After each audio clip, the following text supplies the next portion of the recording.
পাকিস্তানের সাবেক প্রধানমন্ত্রী ও তেহরিকি ইনসাফের প্রতিষ্ঠাতা ইমরান খান রাজনীতি ও নির্বাচনে সরাসরি অংশগ্রহণ ঠেকাতে করা হয়েছে নানাফন্দি।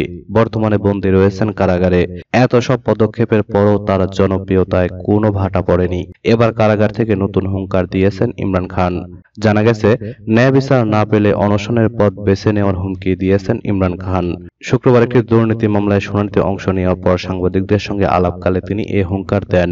তিনি বলেন, পছন্দ বা অপছন্দের ভিত্তিতে তার বিরুদ্ধে করা মামলাগুলোর বিষয়ে সিদ্ধান্ত নেওয়া যাবে না, কেননা দেশের সব নাগরিকের অধিকার সমান। ফলে ন্যায় বিচার না পেলে অনশন শুরু করতে পারেন বলে জানিয়েছেন তিনি। পাকিস্তানের সাবেক প্রধানমন্ত্রী একাধিক মামলায় সাজাপ্রাপ্ত হয়ে আদিয়ালা কারাগারে বন্দী রয়েছেন। দেশটির সামরিক বাহিনীর ঊর্ধ্বতন কর্মকর্তারা এ কারাগারের নিয়ন্ত্রণ করছেন বলে অভিযোগ করেছেন তিনি।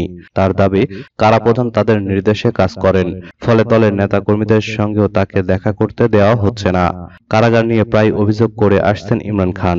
সম্প্রতি দলের নেতা কর্মীরা অভ্যন্তরীণ বিরোধ নিয়ে তার সঙ্গে কারাগারে দেখা করতে গিয়েছিলেন। অভিযোগ রয়েছে, ইমরান খানের সঙ্গে সাক্ষাতের জন্য তাদের প্রায় ৩ ঘন্টা অপেক্ষা করতে হয়েছিল। এজন্য সামরিক কর্মকর্তাদের দুষছেন তারা।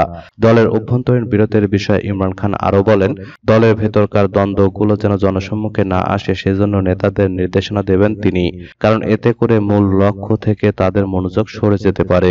এদিকে পৃথক এক সংবাদ সম্মেলনে পিটিআইয়ের কেন্দ্রীয় তথ্য সচিব রউফ হাসান জানান, তাদের দলের মামলাগুলো থেকে প্রধান বিচারপতি কাজী ফয়েজ ইসার সরে আসা উচিত, কেননা তাদের প্রধান বিচারপতির কর্মকাণ্ড নিয়ে সন্দেহ রয়েছে।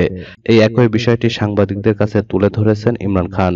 তিনি বলেন, প্রধান বিচারপতি পিটিআইয়ের বিরুদ্ধে করা মামলাগুলোর বিষয়ে আগে থেকে সিদ্ধান্ত নিয়ে রেখেছেন।